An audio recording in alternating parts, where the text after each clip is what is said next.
और चलिए अब आगे बढ़ेंगे, जहां अब आपको सीधा बस्ती लिए चलते हैं, जहां पर उत्तर प्रदेश के मुख्यमंत्री योगी आदित्यनाथ क्या कुछ कह रहे हैं, सुनिए। और भारतीय जनता पार्टी के जिला के अध्यक्ष श्री विवेकानंद मिश्र जी, सरस्वती शिशु मंदिर रामबाग से जुड़े हुए सभी उपस्थित प्यारे बच्चों, सभी सम्मानित आचार्यगण, अभिभावकगण और जनपद बस्ती से जुड़े हुए इस क्षेत्र के सभी उपस्थित महानुभाव, नागरिक बहनों और भाइयों, आज ये मेरा सौभाग्य है कि मुझे महर्षि वशिष्ठ से की स्मृति से जुड़ी हुई इस पावन धरा पर इस पवित्र कार्यक्रम के भूमि पूजन कार्यक्रम में भाग लेने का अवसर प्राप्त हुआ है।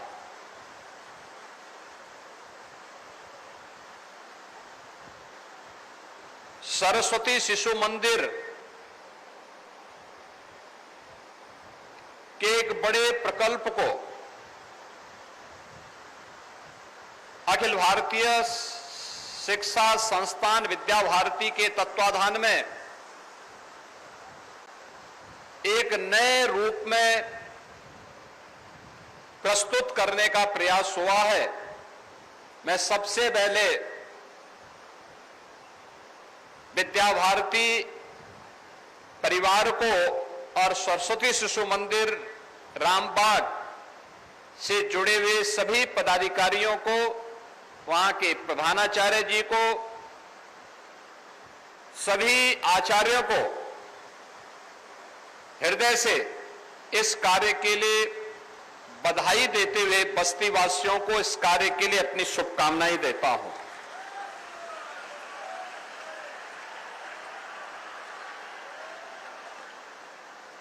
भारतीय मनीषा ने ज्ञान के बारे में कहा कि सा विद्या या विमुक्त, ये यानी विद्या वह है जो हमारी मुक्ति का मार्ग प्रशस्त कर दे। मुक्ति का मतलब हमारे जीवन में हमारे आगे बढ़ने के मार्ग को प्रशस्त कर दे, आगे बढ़ने का मार्ग के लिए हमें मार्गदर्शन कर दे।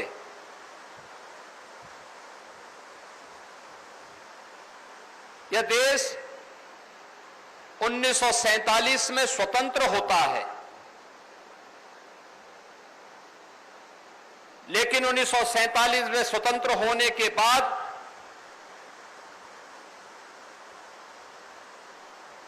जिन कारणों से यह देश स्वतंत्र हुआ था,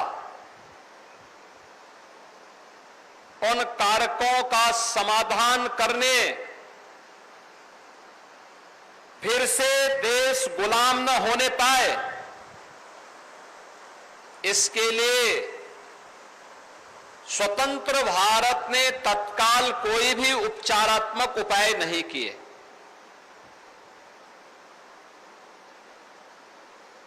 और इन्हीं विसंगतियों को दूर करने के लिए तत्कालीन राष्ट्रीय स्वयंसेवक संघ के प्रचारक के रूप में सरदेव नानाजी देशमुख के नेतृत्व में इसी गोरक्ष प्रांत के गोरखपुर में सरस्वती शिशु मंदिर की पहली शाखा स्थापित की गई थी। आप याद करिए, ये गोरक्ष प्रांत इस दृष्टि से सौभाग्यशाली है कि उसे विद्या भारती अखिल भारतीय शिक्षण संस्थान के मातृभूमि होने का सौभाग्य प्राप्त है, क्योंकि आज देश के अंदर विद्या भारती के अंतर्गत संचालित हजारों शिक्षण प्रशिक्षण संस्थाएं राष्ट्र निर्माण के जिस अभियान के साथ जुड़ी हुई हैं, उसके ताकत को देश भी और दुनिया भी समझती है। और इसलिए आज का ये कार्यक्रम अत्यंत महत्वपूर्ण है कि बस्ती के अंदर भी एक नया शानदार कैंपस सरस्वती शिशु मंदिर का फिर से तैयार होने वाला है, और जिसके भूमि पूजन कार्यक्रम के साथ आज हम सब यहां पर जुड़ रहे हैं।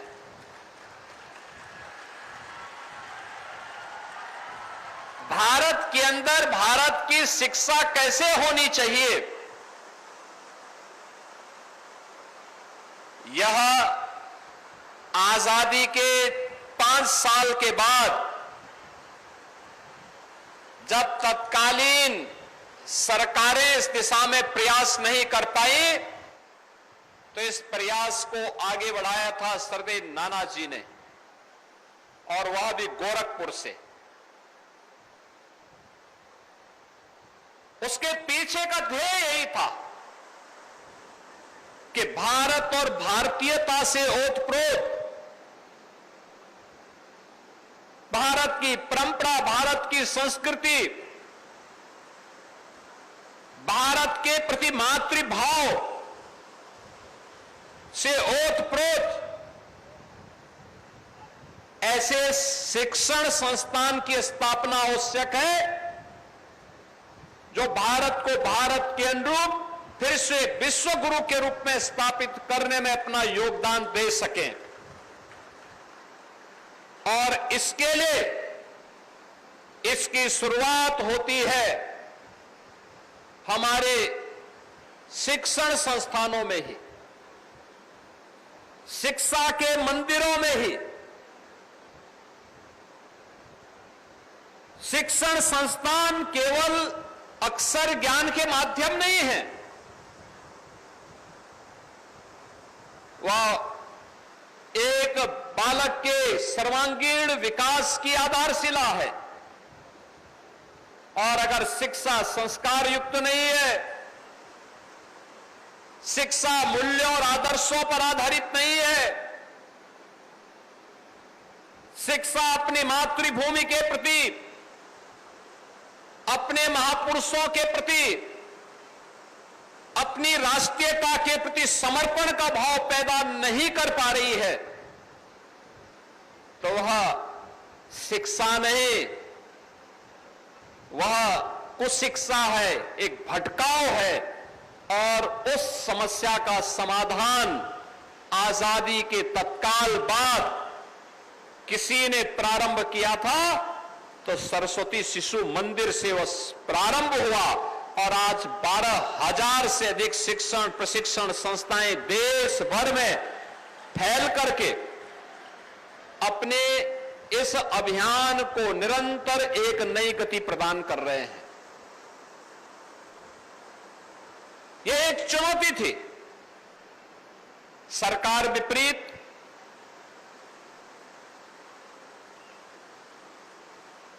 लेकिन उसमें हमें कार्यक्रम करना है। पाठ्यक्रम सरकार तैयार करती है, सरकार की मर्जी सहयोग करे न करे यह भी सरकार तय करती है, लेकिन बिना सरकार के सहायता के अपने दम पर, अपने स्वयं सेवकों के सहयोग से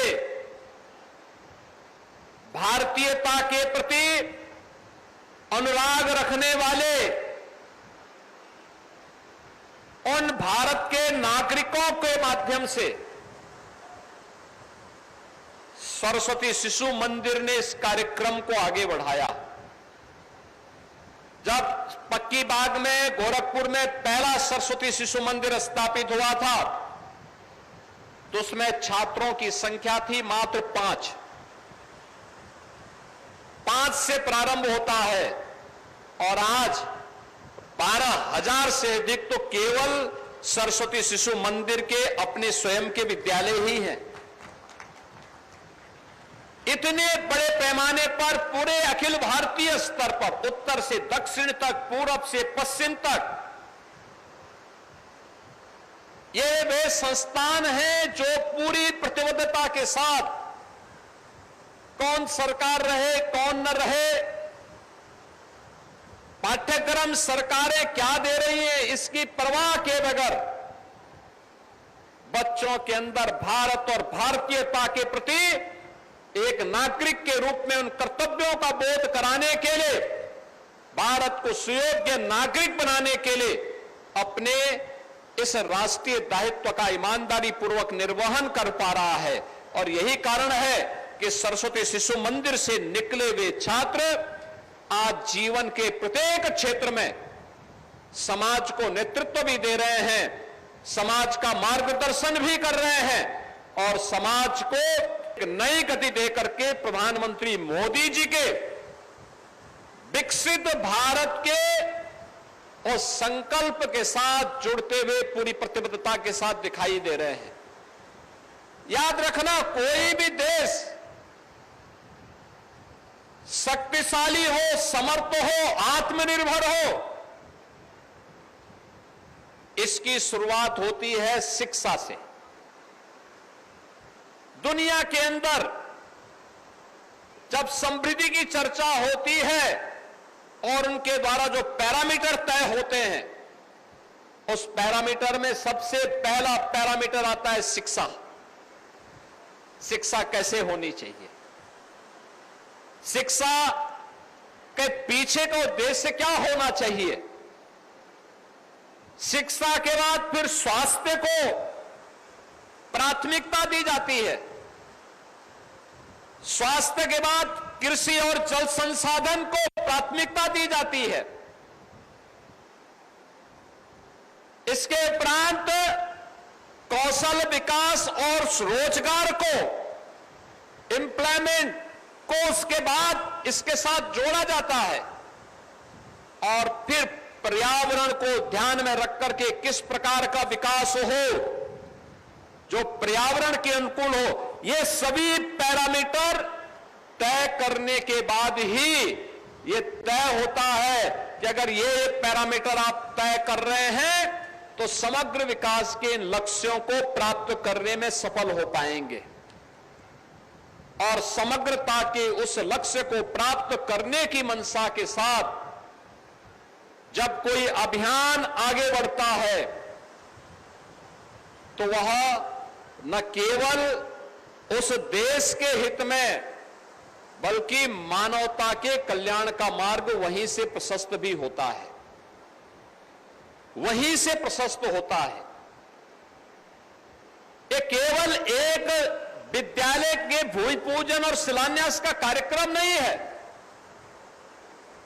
यह भारत के सुयोग्य नागरिकों को गढ़ने का और उन्हें आगे तलाशने के साथ साथ उसे तराशने का भी एक महत्वपूर्ण मंच आज पुनः यहां पर शुरुआत करने जा रहा है विद्या भारती अखिल भारतीय शिक्षण संस्थान, जिसके माध्यम से बड़े पैमाने पर भारत को सुयोग्य नागरिक तैयार करने का एक नया केंद्र विकसित हो रहा है। बहनों और भाइयों, आप याद करिए, भारत की आजादी के अमृत महोत्सव वर्ष पर प्रधानमंत्री मोदी जी ने देशवासियों से आगामी 25 वर्ष की एक कार्य योजना तैयार करने के लिए कहा। आगामी 25 वर्ष की कार्य योजना क्या? याद रखना, जब हम बिना किसी प्लानिंग के कोई कार्य करते हैं तो हम लोग चूक जाते हैं। कोई भी व्यवस्था होती है, कोई भी प्रबंधन होता है, कोई भी सरकार होती है, कोई भी कारपोरेट घराना होता है, वह सबसे पहले वर्ष भर की अपनी प्लानिंग करता है। वर्ष भर की प्लानिंग के बाद फिर आगामी कार्यक्रमों की कार्ययोजना तैयार करता है लघु अवधि के क्या होंगे, मध्यम अवधि के क्या होंगे, दीर्घ अवधि के क्या होंगे। ये प्लानिंग इसलिए, इस प्लानिंग के माध्यम से हम आगे के उन लक्ष्यों को प्राप्त कर सके जिन्हें प्राप्त करके हम स्वयं तो सशक्त होंगे ही, बल्कि आने वाली पीढ़ी को या अपने प्रतिष्ठान को, अपने संस्थान को समर्थ भी बना पाएंगे।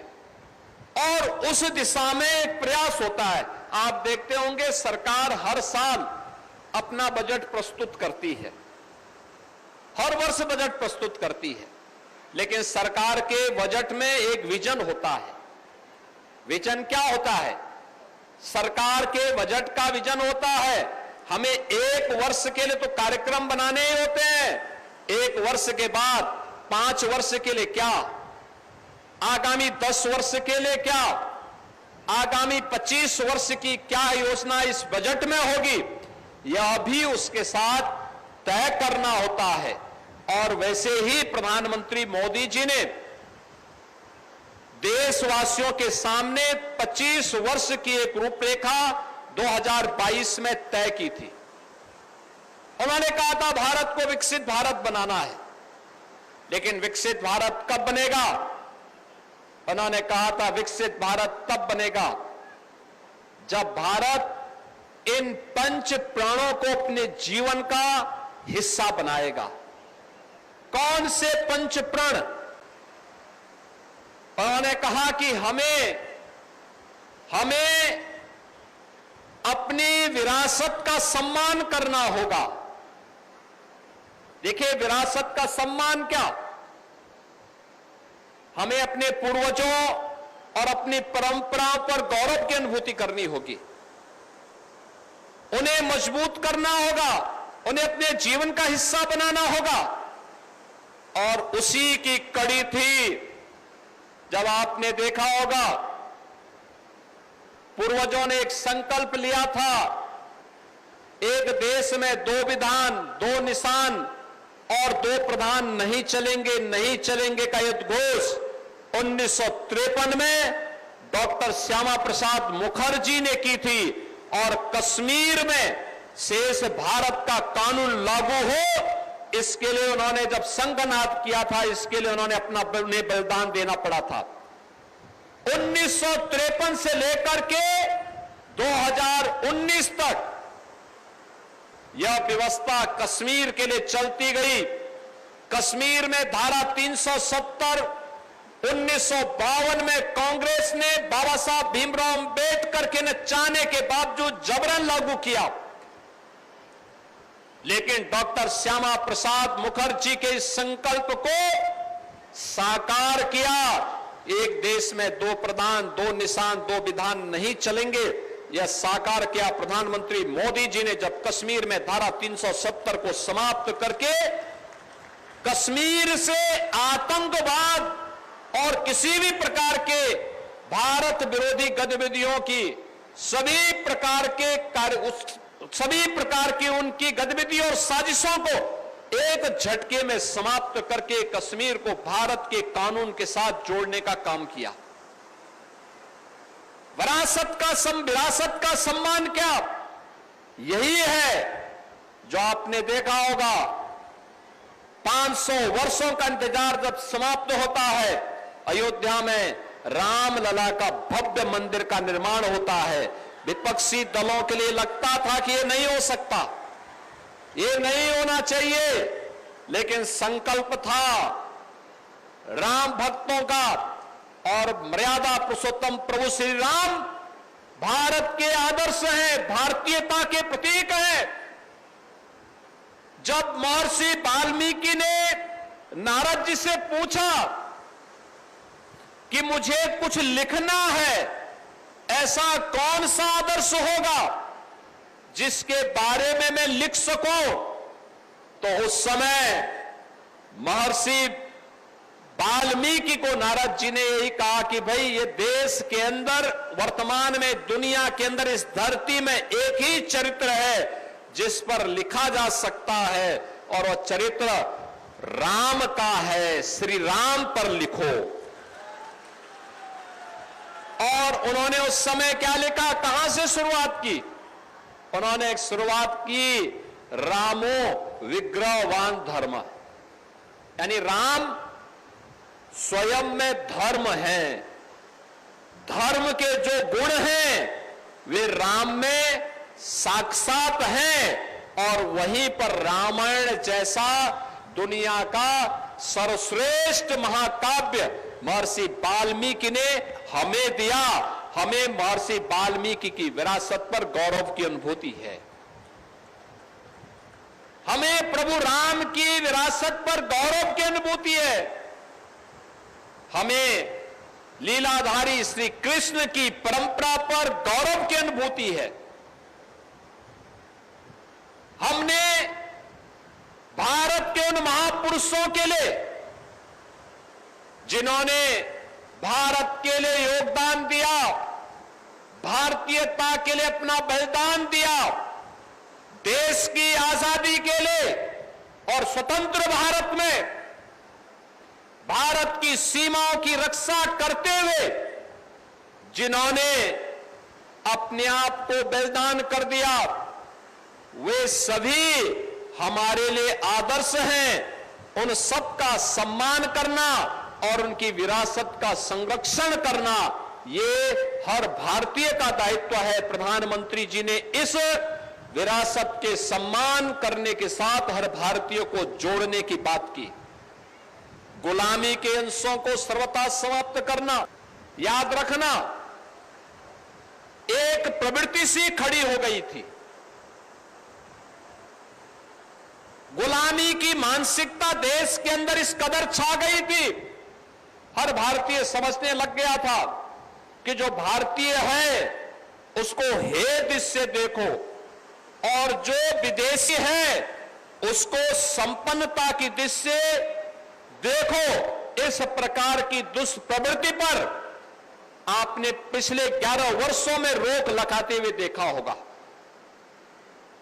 नहीं, जो भारतीय है वह सर्वश्रेष्ठ है और सर्वश्रेष्ठ इसलिए है क्योंकि जो विदेशियों ने अर्जित किया है वह अस्थाई नहीं, वह भारत को लूट करके, दुनिया को लूट करके उन्होंने अर्जित किया है। भारत ने अपने पुरुषार्थ से अपनी समृद्धि को अपनाया था और ऐसा नहीं कि भारत कभी दुनिया का समृद्ध देश न रहा हो। जब हम दुनिया के मानचित्र पर नजर डालते हैं, याद रखना, आज से 400 वर्ष पहले भारत दुनिया की नंबर 1 की अर्थव्यवस्था हुआ करता था। नंबर 1 का अर्थव्यवस्था भारत थी। दुनिया के अंदर भारत का कंट्रीब्यूशन 25% था दुनिया की अर्थव्यवस्था में।